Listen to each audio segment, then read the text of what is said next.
Hey everyone, how are you faring? How are you holding up during this time of, global uncertainty? Perhaps feeling a little displaced, out of sorts. I'm hearing a lot ranging everywhere from complete peace to utter terror. Most of us vacillate on the spectrum on any given day. My discussion today with Rachelle Moyer, we do talk about this. We talk about what's happening right now. What are the paradigms that are being challenged?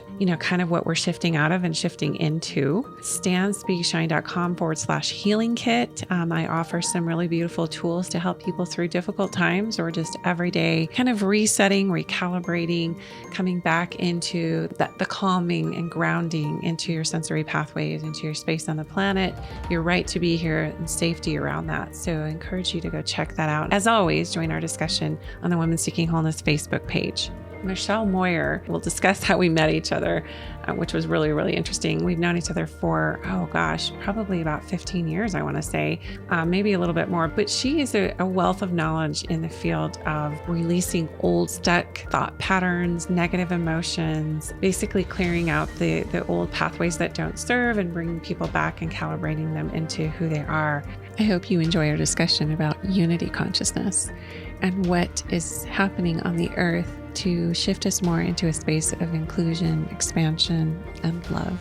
And how we have those difficult conversations and healthy supportive language around where anyone is at in their spiritual path. Rachelle, my friend. Oh my goodness, Cherie. It's been a long time. I love you so much. I love you too. We got to tell people how we initially met each other. Go ahead. I'd love your I don't perception. remember the exact day, but the context was the Mrs. Utah pageant. You'd competed before me and held a title, and I actually went to you for coaching at one point. Mm-hmm. Our listeners need to know, not only were you Mrs. Utah, did you hold the Triple Crown, all the systems? I did hold it. I won Utah, United States, United States, and Mrs. International, and actually Globe too. So there was 4. You are the personification of the pageant beauty woman. And I just loved your style because in saying that, okay, there's a misperception that pageant winners have no brains or brawn or whatever. But you are spunky and smart and sassy and authentic and real. And what I always loved about you. But also you were first runner-up to Mrs. America. Yeah, I was. That was a great experience. And that really launched me into getting in front of people and speaking and standing at a pulpit full, hundreds of people and same. And getting my feet wet that way. So it was perfect. Yeah. Yeah, same. So competing in pageants and winning Mrs. Utah and all of that. And two, don't you feel like really the basis for wanting to do it is that once you have this crown, it was like this blanket invitation to go and approach people and spread a message. Yeah. I mean, I don't know how many times I got up, but I really talked about the power of service and I just loved it. So right. It was a great chapter in my life. Yeah, same. I mean, it was pretty much this whole learning process around beauty, speaking out, refining yourself, but also, like you said, the service piece of it, having the platform and the Mrs. pageants are a whole different arena than the Miss pageants in the sense that you for sure. have children and whatnot. Mm-hmm. So that's how we met. And then we just kind of, we hung out for a while and then we just lost contact with each other as often happens in life. Yeah. And then it's kind of interesting. So 2007, you had Blue Rose Communication. And I think that was really the last time I really did anything with you. But 2007 was actually when I awakened. So I really had distanced myself from all my friends. Interesting. To go on that journey. So, and sometimes you have to do that, right? If you're waking up and you want to really get clear on your path and the programming and everything else from all walks. You have to, that's a necessary step sometimes to do that. Sure. I didn't take it personally. I wasn't like, what's going on with her? I know. But at the same time, where you and I were also living kind of a parallel existence in the sense that like, we both dove into energy psychology unknowingly, like we didn't compare notes or whatever. For sure. And we both, we've had a lot of life trials. And what's cool though is I saw you so I was coaching somebody who was competing in one of the Mrs. Utah pageants, and I saw you there. And I think this was like 2 years ago, maybe 2 or 3 years ago. Oh yeah. So I did see you then, but then, yeah, I was grateful that we reconnected and you just sent me the nicest message too. You texted me and sent me a super nice message, telling me it was nice to see me. And I just felt so good.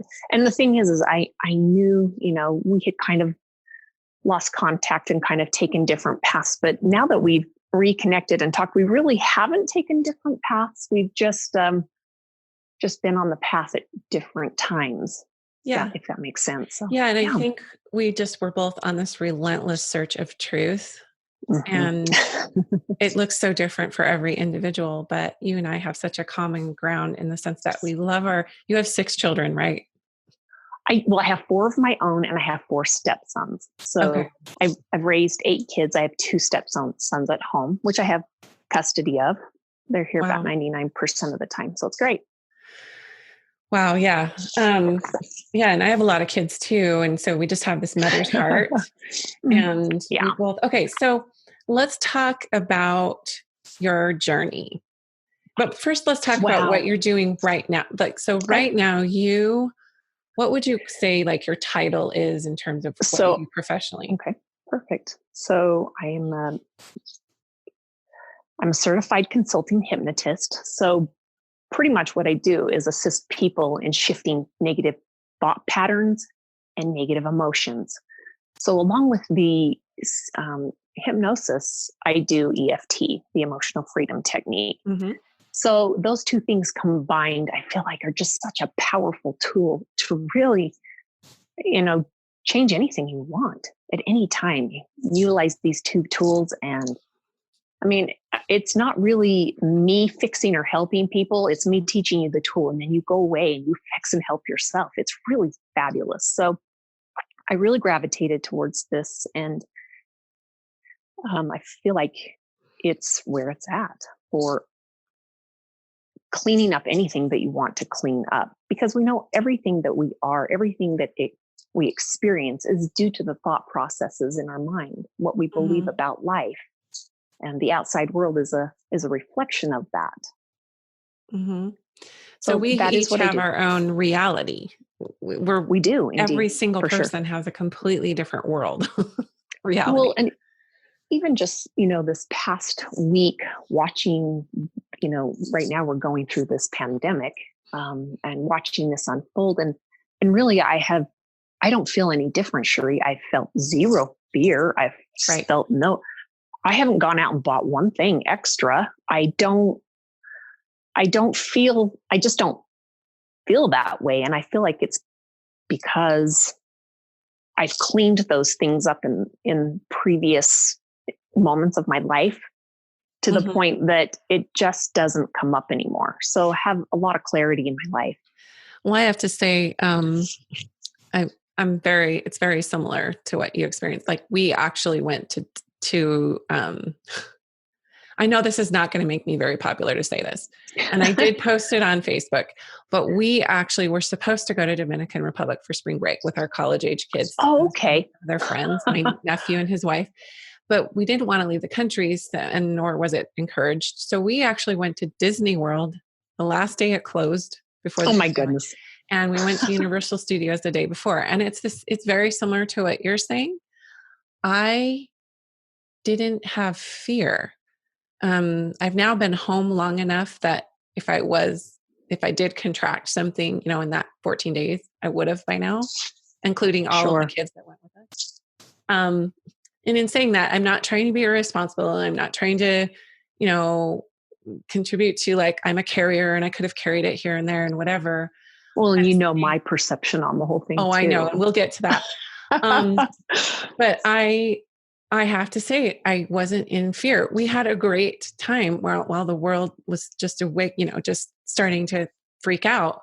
And we went home early. We cut our trip short. We were supposed to stay till Thursday. We came home Monday of that week. And then we went into, oh my gosh, because there was an earthquake 48 hours later. You and I both live in Utah. And so I was like, what's happening? So I did go get I did all that stuff before I left. I got the toilet paper and all that.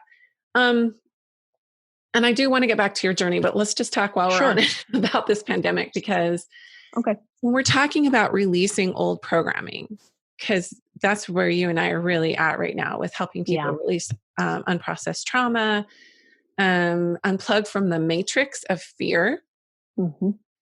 What are your thoughts about where we're headed, especially in the near and let's say the near future, where we are now with the fear matrix and where we're headed?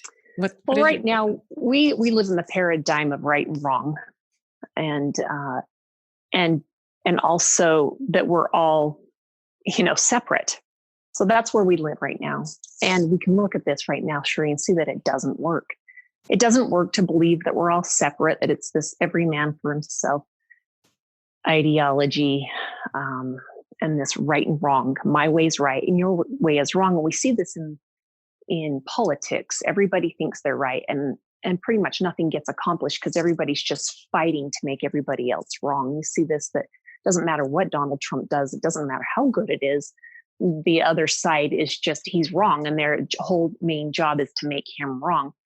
And however, the Republicans do the same things with the Democrats. It's just nonsense. So this whole idea has to go. It doesn't work. It's and you'll notice this, everything is crumbling. Everything that doesn't work, people don't want to participate in it anymore.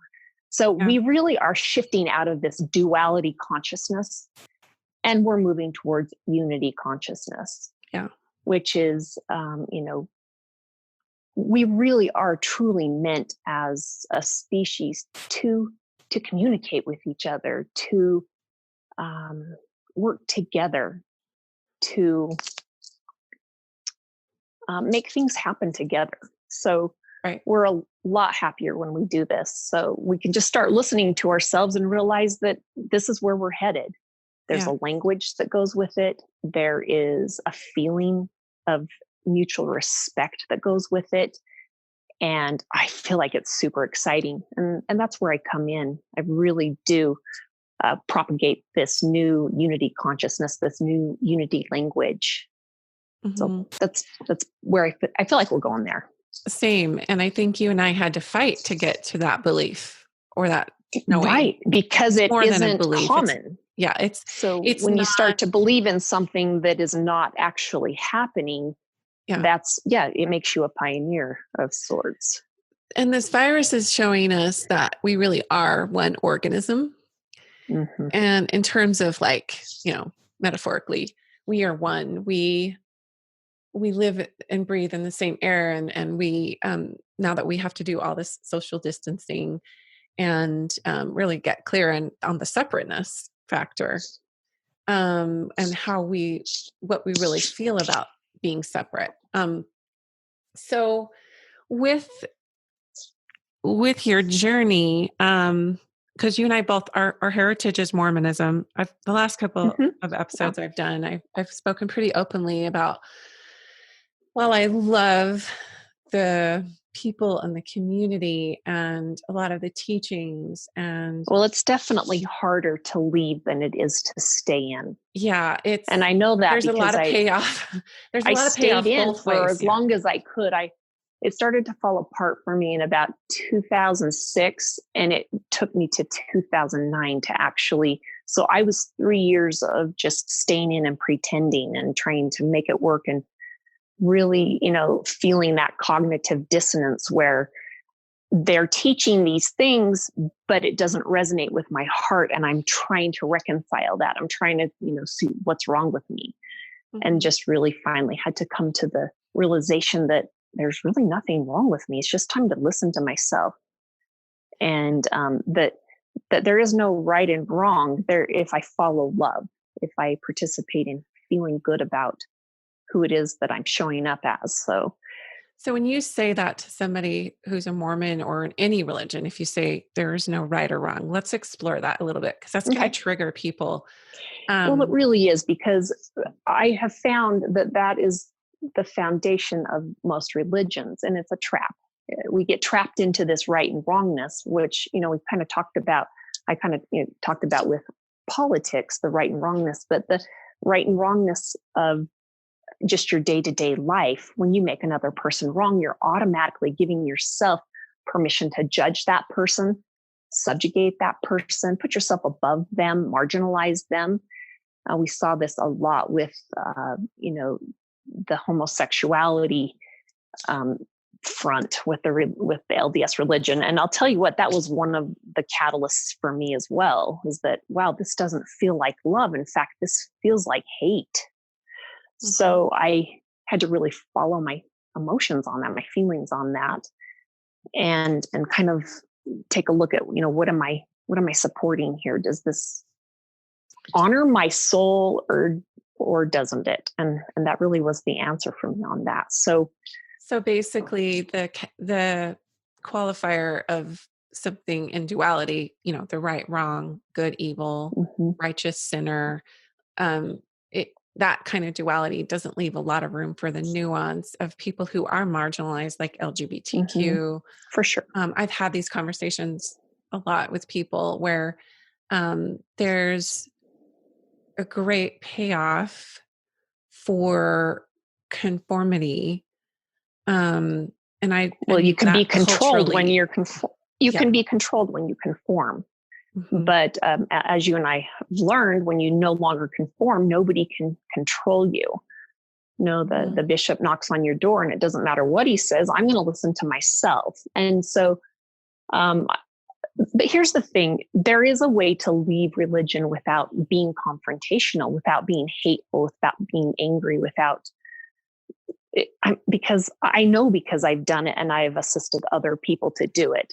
So when you decided to leave, what was that process for you? Were you said you didn't get angry. I know a lot of people go through feelings of betrayal and anger and let me just qualify that. I did get angry, but I didn't get angry at people, and I certainly didn't get angry at the church. I mean, because here's the thing, I have to admit, I was once that person. I was once completely ensconced. I was the gospel doctrine teacher. I loved the church. I loved my ward. I lived in Sandy. We had just amazing ward.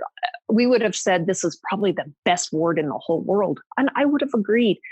Wonderful people I loved. And that's why it was just so difficult to think that I would separate myself or pull away from that at all, knowing that they're going to judge me and they're going to treat me unkindly, and they're going, and of course they did.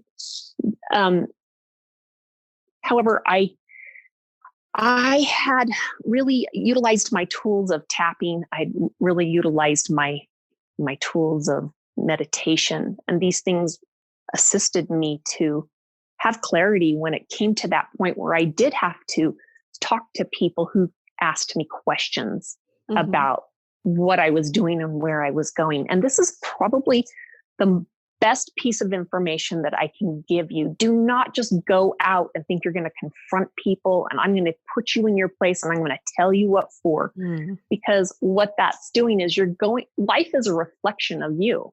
So that's like you going over to the mirror and staring at the mirror and saying, you did this to me and this happened to me. That you're creating nothing but more of the same. That's the way of love.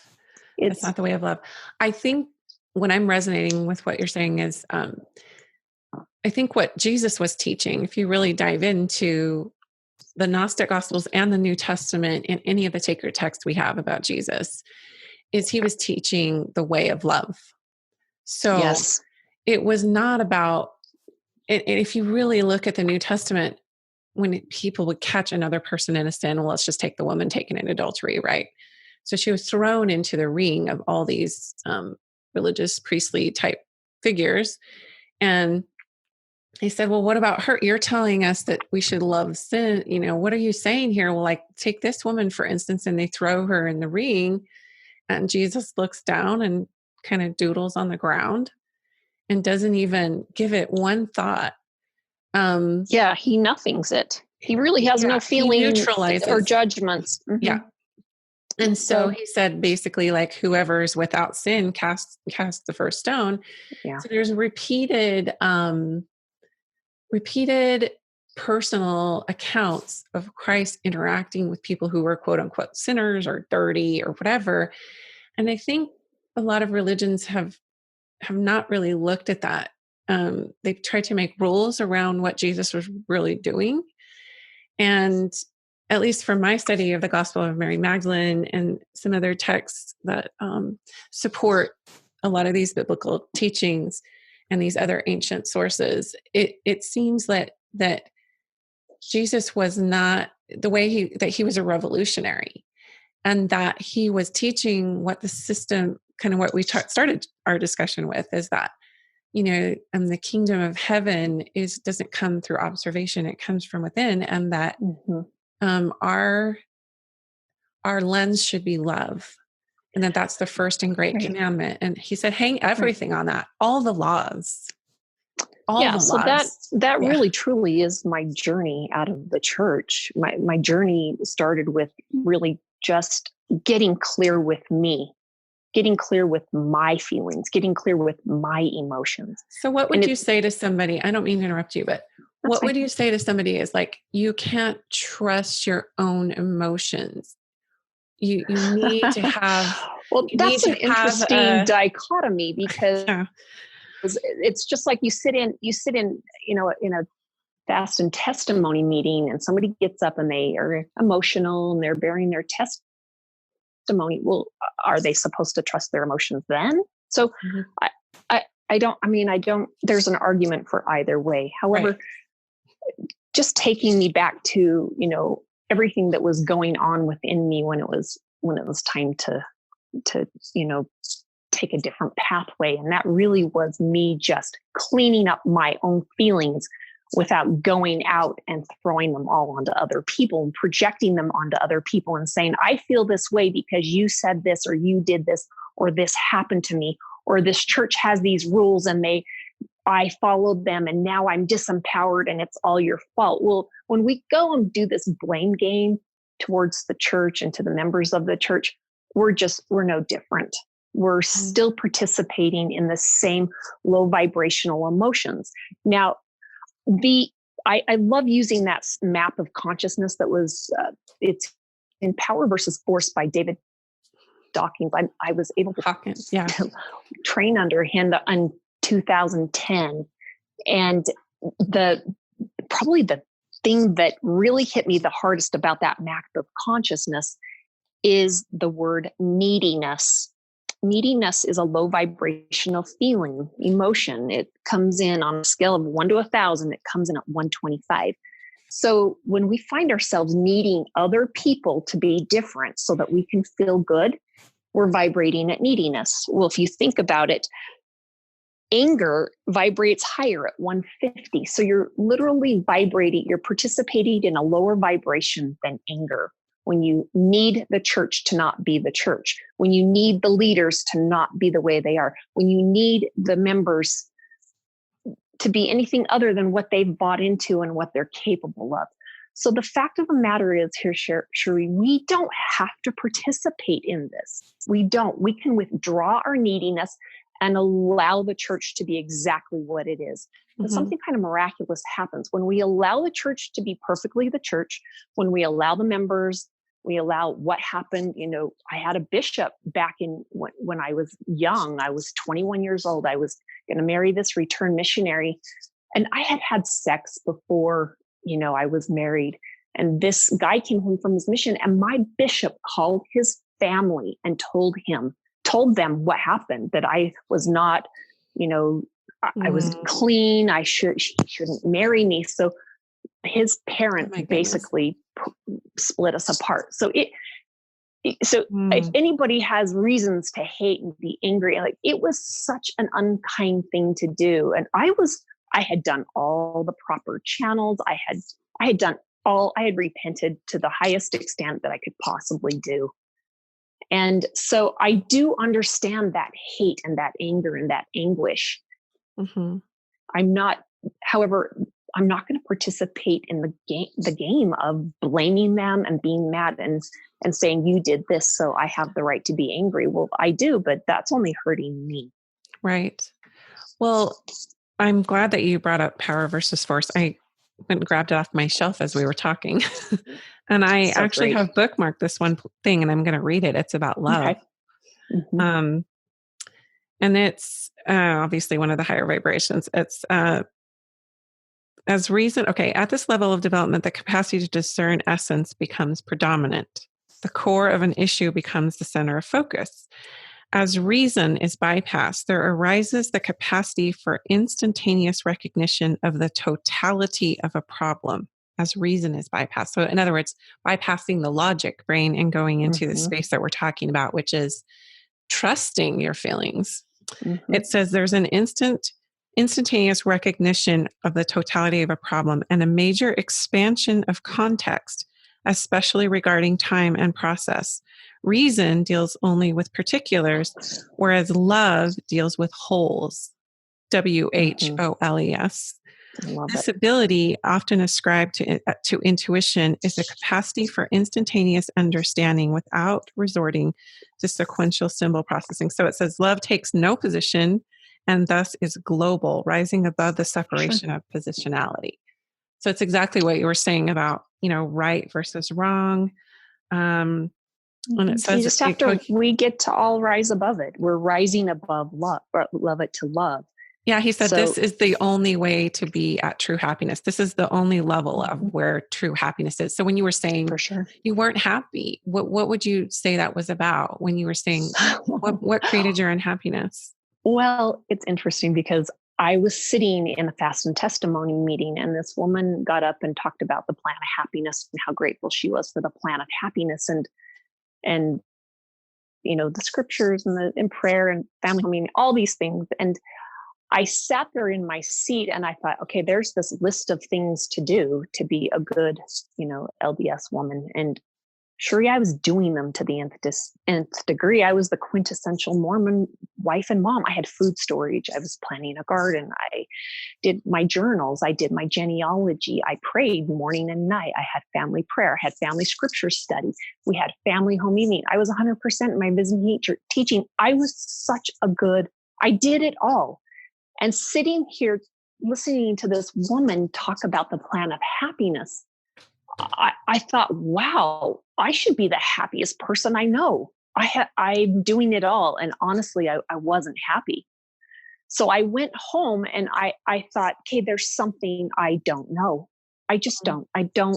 I'm missing something somewhere. I misstepped and I really took an inventory of my life. And I thought, I'm just going to ask God to tell me that thing that I'm missing. What am I missing? So at the time I was coaching a woman for a pageant. I drove my $1,500 van that I bought. It was this over to her, multi-million-dollar mansion. It was a mansion. You might know who I'm talking about. I know who it is. I totally know. Moat. Love her. And I walked in and I was like, wait a second, God doesn't love her more than me. But wow, she knows something I don't know. And it just kept reaffirming that there's something that I don't know.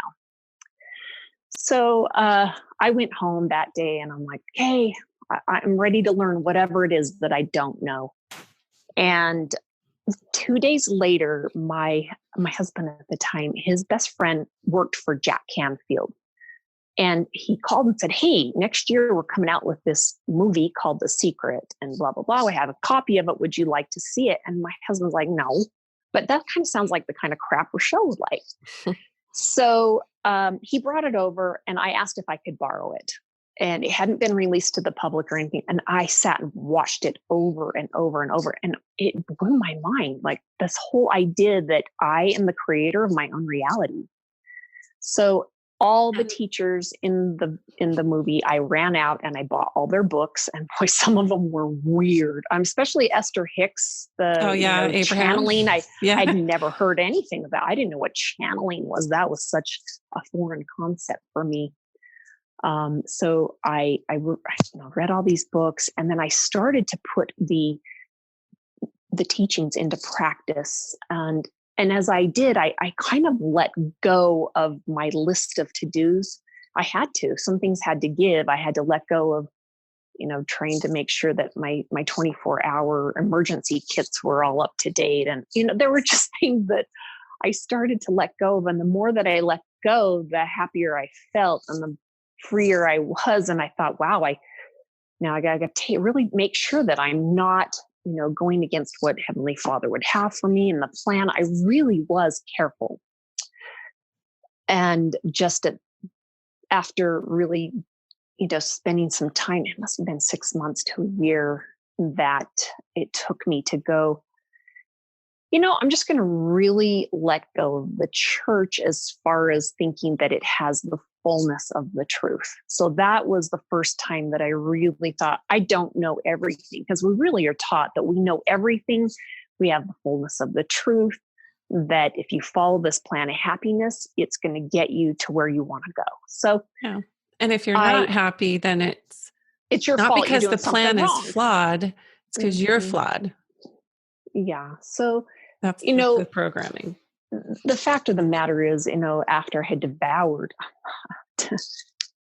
50 books easy about just this new thought process, this new age thinking, and I use that term loosely. I have to be careful because I don't really see myself as that person, but I did. I had to admit that I don't know everything. And certainly the church, if they're not teaching this. But it's so funny. Even my mind was like, look, there's that 2/3 of the Book of Mormon. I bet all this information is in that 2/3 of the Book of Mormon. So I held on to that for a couple years too, hoping that would be revealed and that everything would come together and that we would get all this information. But, it didn't obviously happen. But I went on this other pathway of really turning inward, really owning all my feelings, really owning my anger issues, really owning my hate, my neediness, my grief. Boy, I had grief and apathy. I was the queen of apathy. People would call me Ice Queen. I just would be like, whatever. I just stopped caring because I couldn't. It hurt too bad. Mm-hmm. And then, working through my anger and stepping into my pride. And this is a really powerful space that I got into. And when we first leave religion, we have this belief that pride is bad. However, it's pride's gotten a really bad rap. It's neither right or wrong or bad or good or evil, or it's just a necessary step. It's a necessary emotion that we step into, and it's linked to the word scorn. And what it means to scorn people is to push them out of your life. You scorn them. Now, we can determine how kind we are when we scorn people. I mean, let's take a look at Donald Trump. When he scorns people, he's pushing them out. He's putting them in their place. He's putting them down.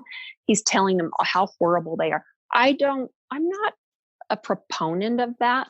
I think that we can scorn people in a way that is healthy, which is, I don't follow them on Facebook. I don't make an point to spend time with them. I'm courteous and I'm kind, but I determine who I allow in and out of my space. And that's my pride. My pride is my community of people, who I spend time with, who I have conversations with. Kind of like a pride of lions, right? Absolutely. I love that. Just what you're really, what you're also talking about is just healthy boundaries, just self-protection from, safety. Yes. And we get to be careful about the so-called healthy boundaries, because I have found that I've got all these boundaries and they keep doing this. They keep crossing these boundaries. They keep coming in and bearing their testimony to me. And I've told them I've left the church. And I told them not to do that. I'm like, well, that's a boundary that you've set that they are not participating in your boundary. So, so there is some language and I would love to, teach some of that language right here. This is a great time to do that. Because I have listeners who have been wounded by religion. I have listeners who are very much still, in religion. I have people that are transitioning. I have people who are full in. And so it's helpful to know if you are the person who's totally in and you want to maintain that for yourself, what do you say to someone who is experiencing some kind of a shift or a different kind of awareness around their beliefs? First, rule number one is don't take it personal. It's not about you. When people make choices for their own life's path, don't take it personal. It's never about us, not ever, not even once. And so you may have to remind yourself that. You may have to say, well, I allow them their experience. I allow them their journey. I allow it to be perfect to them, and I don't take it personal. And can you love that person no matter what they choose? You're not loving their beliefs over them. If you feel pained, that's your pain. If you feel angry, that's your anger. So it's never about the other person's causing this with us. So when we see people make choices that we wouldn't choose, we get to honor that. We do, because otherwise it's madness. We're just hurting ourselves.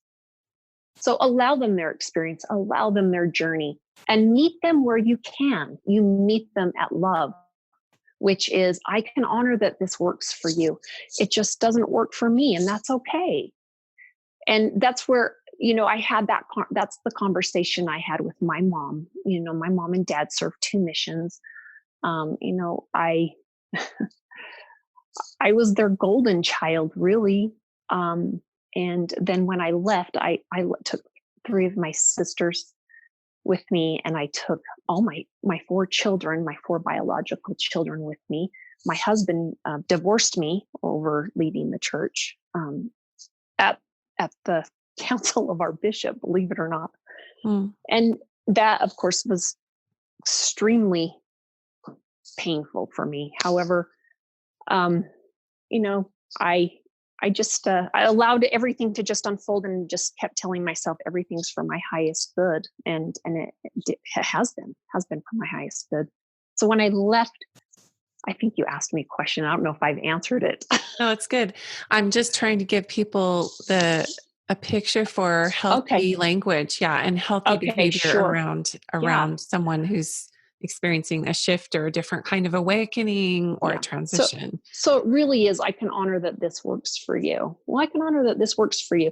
And the thing is too, when my parents, sat me down and like, tell us what's going on. How have you, listened to Satan instead of Jesus? They basically was the way it was put to me, is that I'm being evil now because I'm not following the teachings of this religion. And so I, with the most compassion that I could possibly muster, because honestly, I knew how they felt.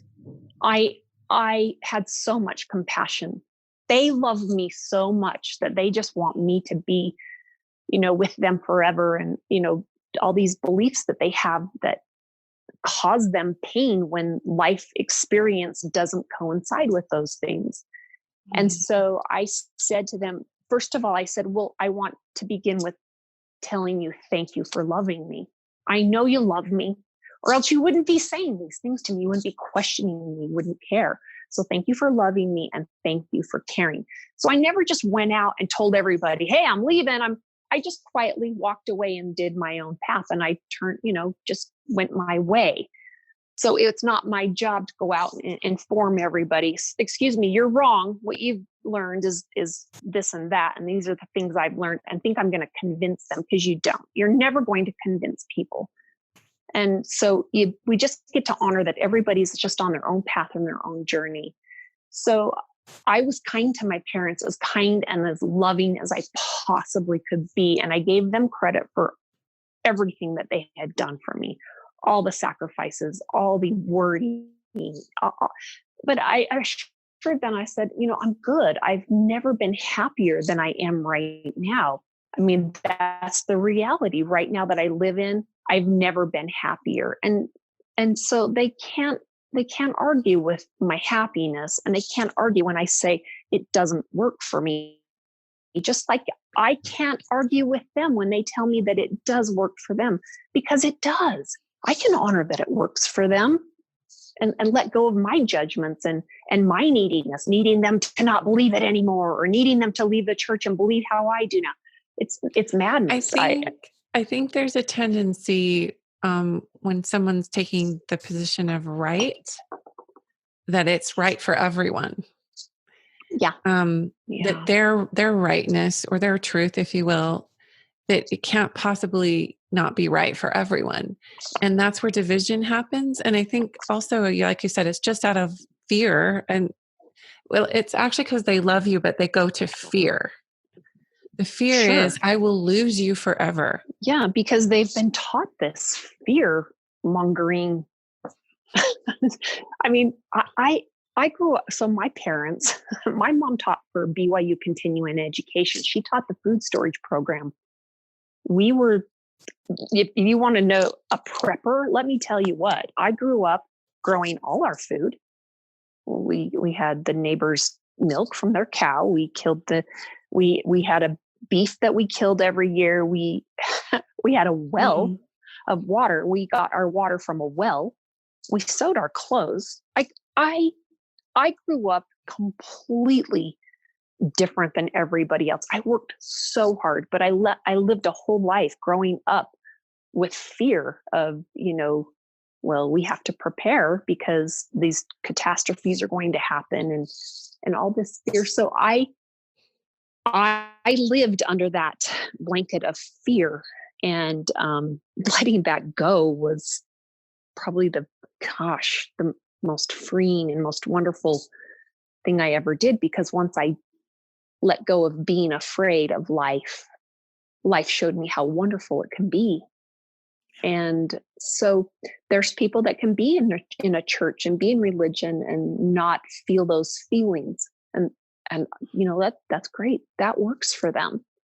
So we can honor each other. I honor your path. I honor that works for you. I mean, honestly, Cherie, we have 8 billion some people on this planet. That's a lot of different perspectives. And for me to think that this one perspective is just going to help everybody and going to be the end all be it all for everyone. Well, I'm kidding myself. Even right now, what I do, I'm not for everybody.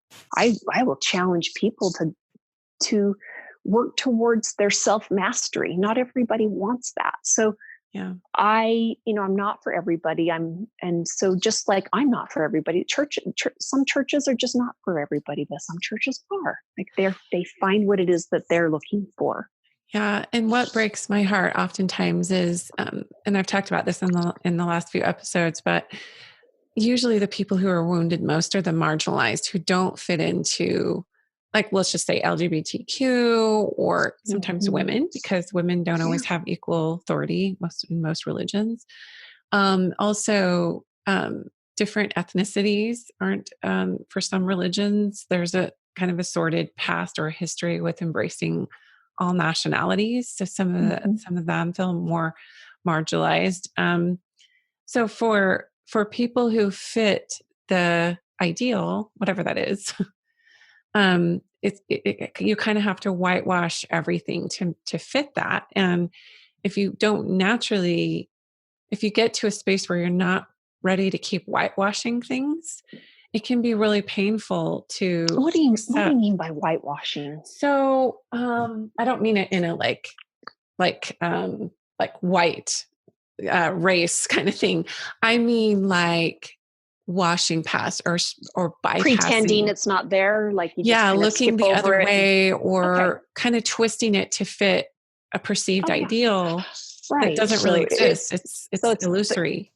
So it's not listening to that cognitive dissonance. It's actually just pretending it's not there. Like when things aren't working, you just go, I don't know. It'll work itself. It'll work out in the end. But it never does. Yeah. I think, and that's what I explored in my episode with Dr. Finlayson Fife. Okay. She and I talked a lot about how growing up, there was this prevailing ideology that you just came to accept as right, that um, men had more of a special position or authority than women. And whatever we perceive that to be, right or wrong, good or bad, it's the reality for many women. It's the reality for many men. Mm-hmm. It's just what we have come to accept, is there's a different kind of authority for men than there is for women. So we defer the authority and say, well, here's we the thing. must, The moment that you stop believing that too, and that's where we are. We really are, this feminine energy that is really hitting the planet is calling to us. It's beckoning us to just step into this feminine brilliance. However, we get to let go of the belief of inequality. Yes, we have had that in the past, but right now, right in this moment, I feel like I can have, do, and be anything just as much as the next guy. So it really is just a belief. Right. To no longer participate in that. And there's a lot of power in the word participation. Maybe I just quickly tell you how I hopped upon this word. Yeah. I was cooking dinner and the TV was on in the background and it was Rush Limbaugh. I have never listened to him, had never listened to him past. And it was in 2008, we were going through the crash. Well, I personally was affected by this because we had my first husband and I, we had a home renovation business. We had people that owed us money, but the banks had quit paying. They just were like, well, we're not paying because there's some mandate saying we don't have to pay you. But we had loans with the bank, the same bank that wanted us to pay them. And I remember going in and thinking, this is so unfair. You're literally not paying these loans that you promised to pay us money for the work we've done, yet you want us to pay you back. Like this doesn't make sense. So I had this going on within me. And so a caller had called into Rush Limbaugh and said, what do you say to people that are, really being affected by this crash of the housing, in the housing market? And he says, I'm not participating in that. And he hung up on her. And it was so incredulous. I thought, I'm not participating in it. Like so after I had spent some time thinking about what a terrible person this is and what an idiot he is, I started to just kind of jokingly say, well, I'm not participating in that. I'm not participating in a person like Rush Limbaugh. I'm not participating. I could see on the caller ID that a bill collector's calling. I'm like, I'm not participating in that. So I had a couple of days later, I had one of our clients call and say, hey, I took the money out of my 401k. I felt like you guys deserve to be paid. So we ended up getting a huge chunk of money that caused us to be fine. And I thought, wow, I really didn't participate in it. And then I started to just utilize that word a lot. Like, what am I participating in here? Am I going to give this my energy and participate? Am I going to be angry? Am I going to be confrontational? That's me participating. Or am I going to withdraw and I'm going to participate in feeling good, focusing on the things that I desire, focusing on the things that I would like to create? And that was really what shifted. It was like this whole other paradigm of existence that was right there all along. And it's, what are you participating in? So yes, we can participate in being angry with, church leaders, or being angry with our mother-in-law, or being angry with fill in the blank. Or we can clean up our anger, which is, hey, I feel angry, has nothing to do with it. It's just telling me that I've got anger within me. Exercise that anger, scream that anger out, pound that anger out, tap that anger out. There's many modalities to clear anger without sitting and stewing in it. But the key is to let go of the story and really feel it. So that was really what I did. And it was this power of participation. So start utilizing that word. What am I participating in here? I'm participating in this. I'm not participating in that. So Right. the word participation becomes a very powerful piece of language that my clients will put into their subconscious programming. You can just do it if you just put it on a piece of paper and put it on your mirror somewhere will look at it, even on your screen. And I think that's an important piece that you brought into the discussion about allowing our feelings, because the suppression of our humanness is what's got us into this mess that we're in planetary. Sure. And I see a lot of it, bypassing human emotion.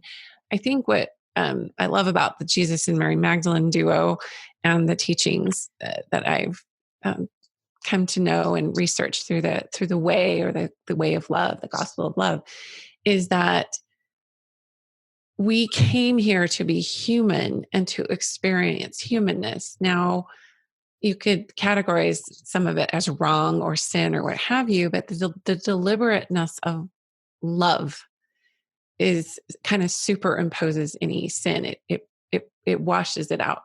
So the way is to be fully human and fully divine, like fully embrace our divinity. Sure. And also not bypassing the fact that we have weaknesses, not because we are weak, like not because we are sinning or whatever, or we're doing something wrong. Let's just say, why am I not happy? Well, you must be doing something wrong, because if you were doing everything right, you'd be happy. That's the plan. And that does a lot of psychological damage. Doesn't work. Yeah, it doesn't. It's a failed system. There's no way to make that work. And that's like right at the beginning, we talked about, where are we heading? Well, we're heading away from this because it doesn't work. We're heading to unity consciousness, which is compassion for everybody exactly where they are. Right. Compassion for people's journey. So what would you say to someone who says, love this, wait, what is it? Like hate the sin, but love the sinner, or love this person, not the sin? I don't participate into that, because really I'm saying I'm judging you because I think you did something wrong. But I'm going to love you anyway, even though you did that. So that to me, it just feels slimy. So when we look out and we see people do things that, we see some heinous things because they have to, put that in our faces on the news. We see horrible things happening in the world. And, we just don't have to even go down the thought processes of what is going to be my judgment on this. Just be love. It's really just that easy.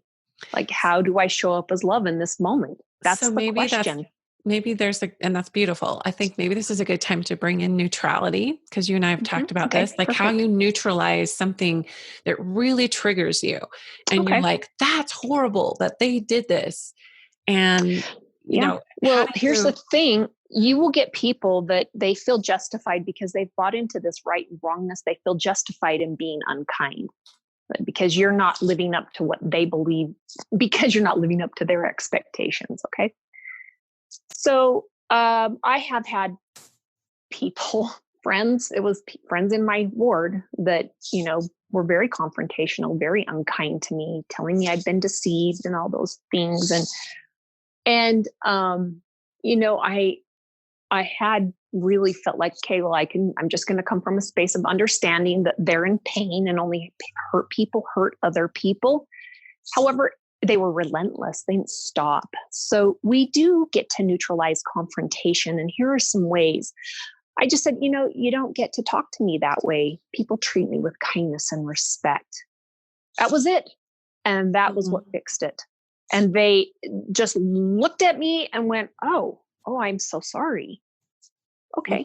Well, I don't need an apology. However, I did put that out there that, I deserve to be treated with kindness and respect. So basically, I'm telling you, if you can't treat me with kindness and respect, then you don't get to be my friend or talk to me. That's just how it is. Which seems so ironic that their fear is coming from, oh my gosh, you're being deceived by Satan. But isn't that a reflection on them kind of buying into Satan in terms of how they define it, which is fear and judgment? Yeah.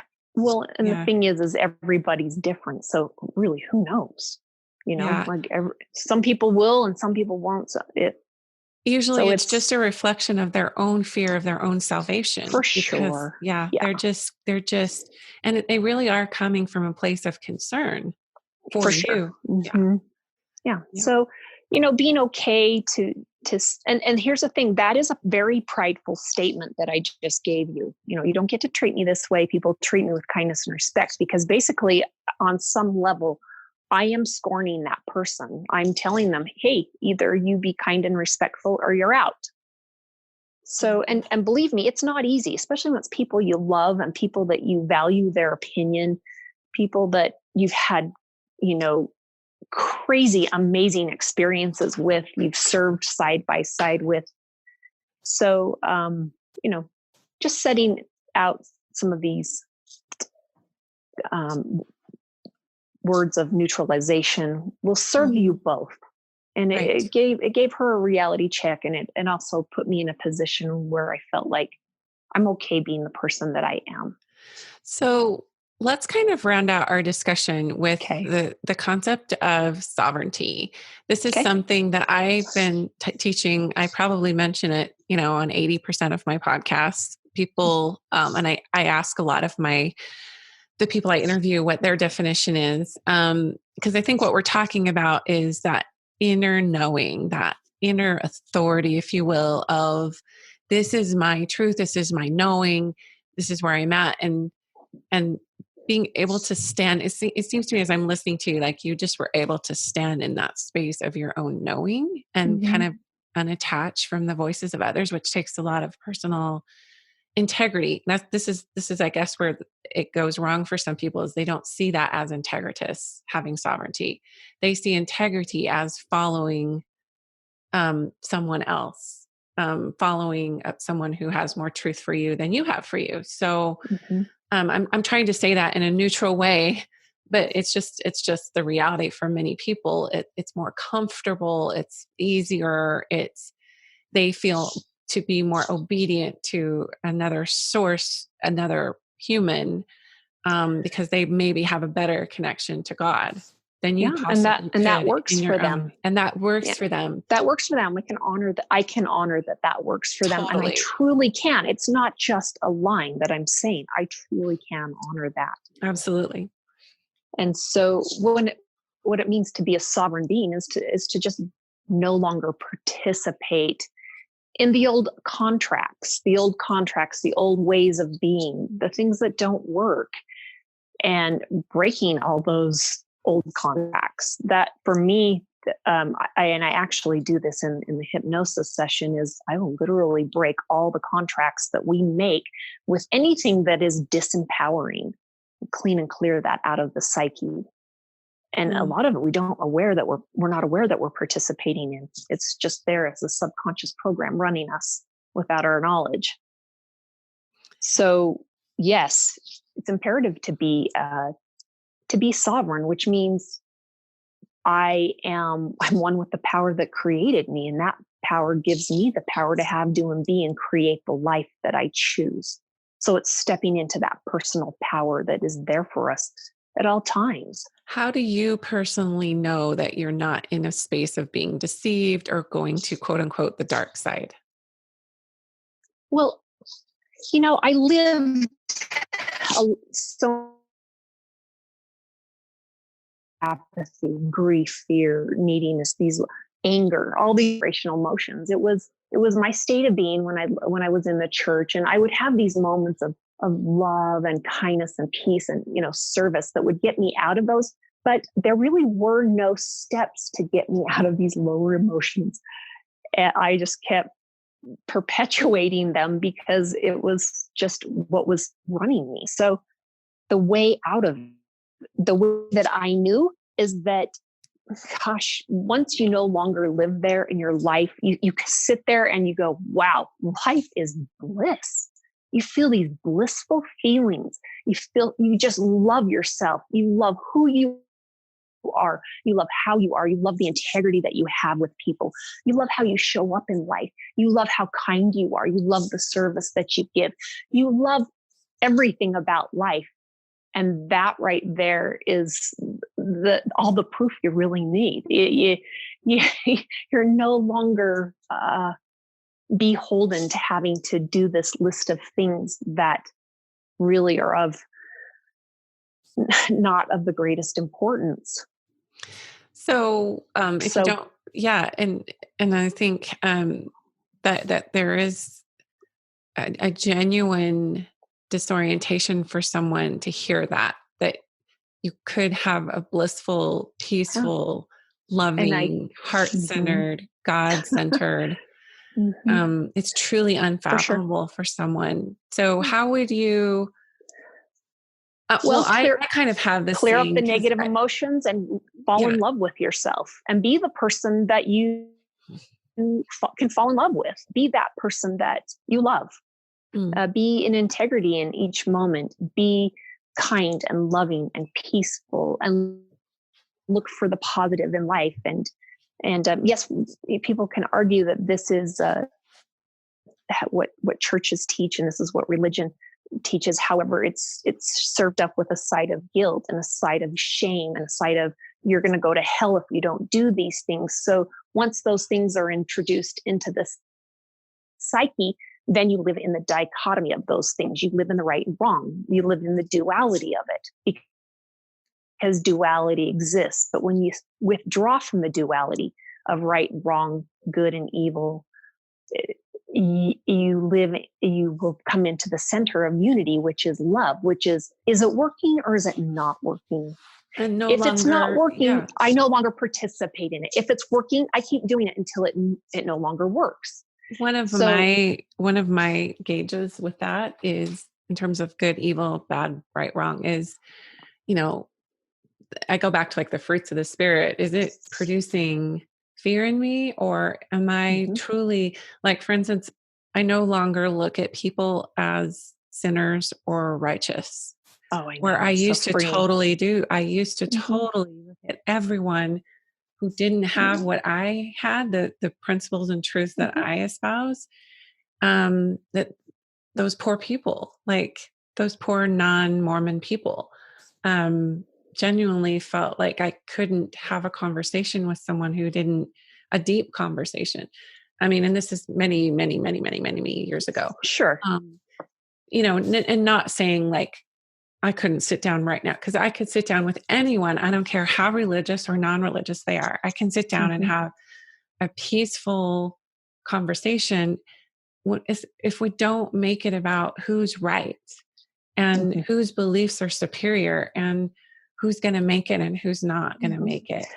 So the fact of the matter is, for somebody to be able to move out of religion and into that space, they have to let go of their judgments. They have to let go of this idea of right and wrong, of I'm right and you're wrong, and you're going to go to hell and I'm going to go to heaven. It's just, we just don't live there anymore. And I know there's no love and compassion there. Yeah. I don't know that most religious or even Mormon people believe in a like literal endless hell. It's more like, we're going to be separated forever because of our beliefs, because I'm going to be in this kind of heaven because I believe this, and you're going to be in this other lower heaven because you don't believe it. Based off of just something that we've been taught. We've been told. Somebody, believed that, or somebody claims that that's their experience. So now we all have to subscribe to that. And we did, and I did. But at the end of the day, it just doesn't work. There's no right or wrong with it. It just doesn't work. Shifting your language out of right and wrongness and into is it working or not working? And that's going to be everything. Oh, right. Well, I can see, when I first started on this journey out, I knew I had to change my way of thinking and the way I talk to people and talk to myself. And so I started to really parse my words carefully. And the first thing that it was, there's no right or wrong. There's only, is it working or not working? So I would come to a conversation with that temperament. Is it working or not working? And they could fight for what they believe is right. And I can go, you know what? I can honor that. That's great.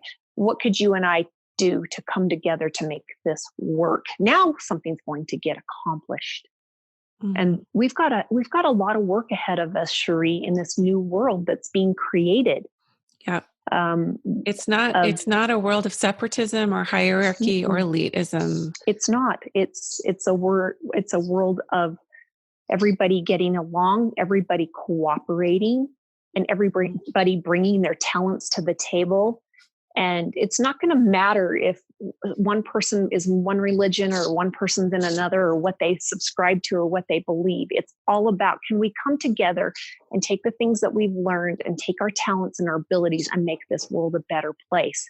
Now you're talking. Now that sounds like a religion I want to subscribe to. Right. And I think that concept of Zion is introduced as being that state. I think where people may go amiss, or and that sounds judgmental, but I think where we miss the mark oftentimes is we need to create it now in our own heart and in our own being, which means we don't separate or feel like we have something more special than someone else just because of what we believe or some of our rituals or practices.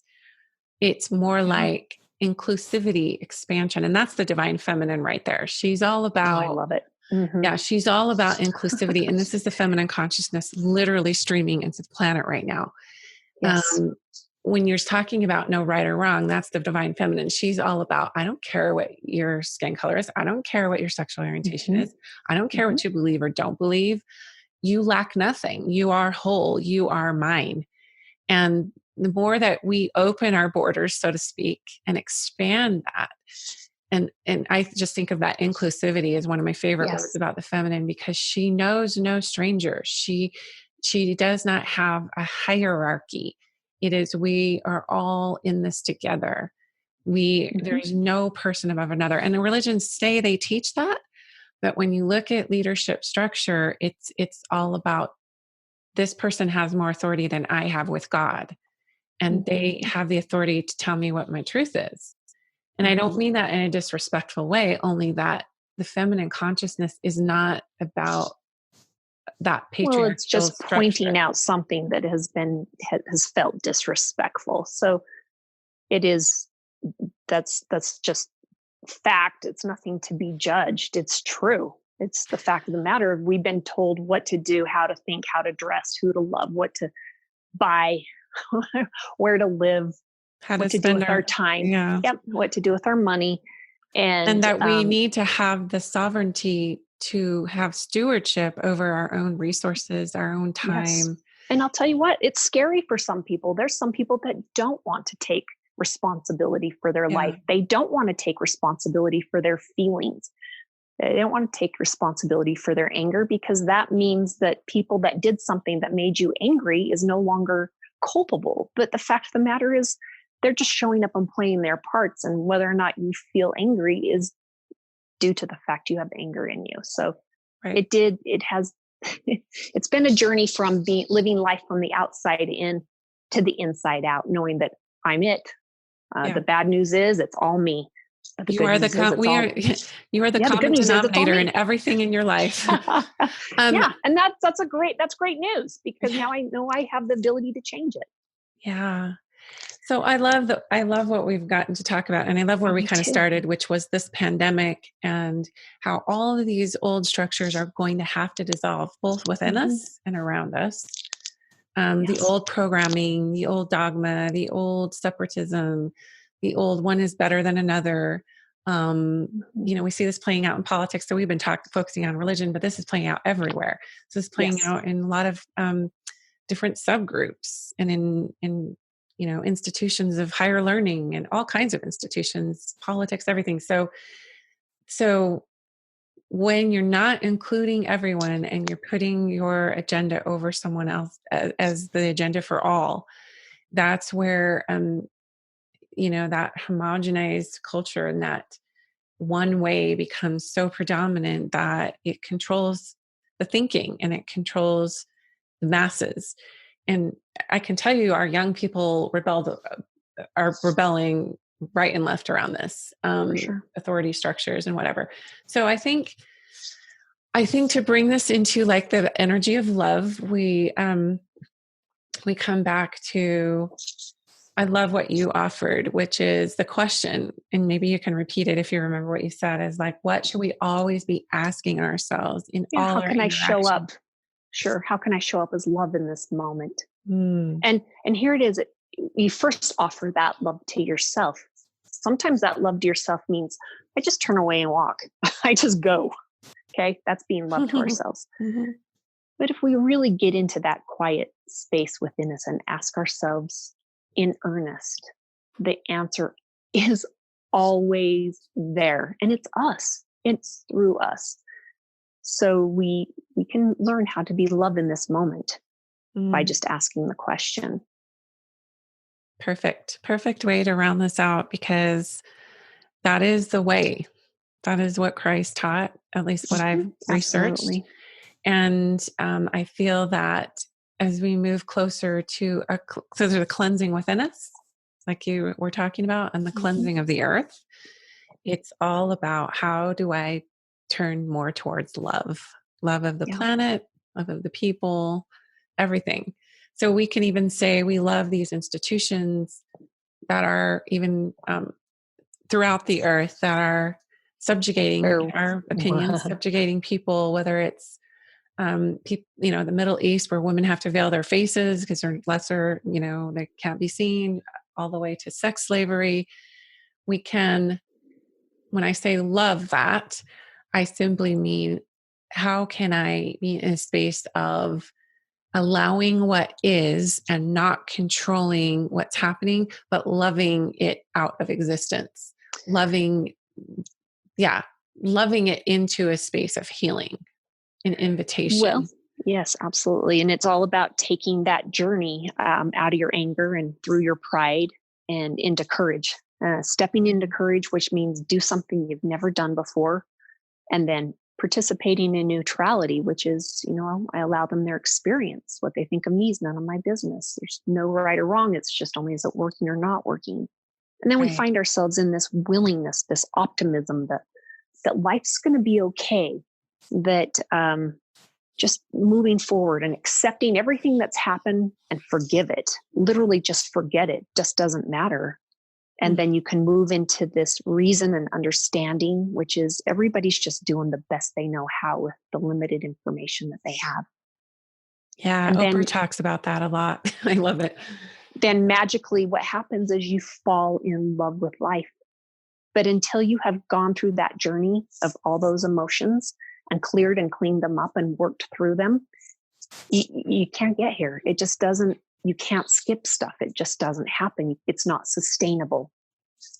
Yeah. And I do talk a lot with my audience about the dark night of the soul and the initiation or the descent into the not knowing, and how that's actually a stage of spiritual maturation and self-development and self-actualization, where you don't know everything, that you come into that openness and allowing what is be what it is.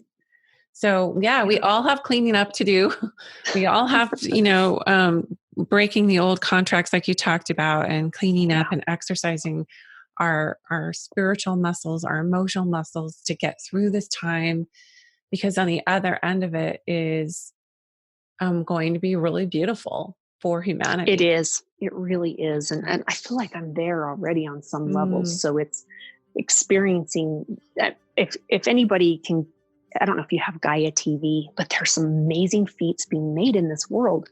And I would say, start focusing on those things. Start focusing on the scientists and the doctors and the educational people that have created things that are just waiting to be put into place, that are waiting to be implemented. It's more exciting than we know. It's because it's not on the mainstream media. No, it never, all revolution, it never is. It's never coming out to the masses. It's starting with organic, and then it becomes self-evident to everyone else that really is the way.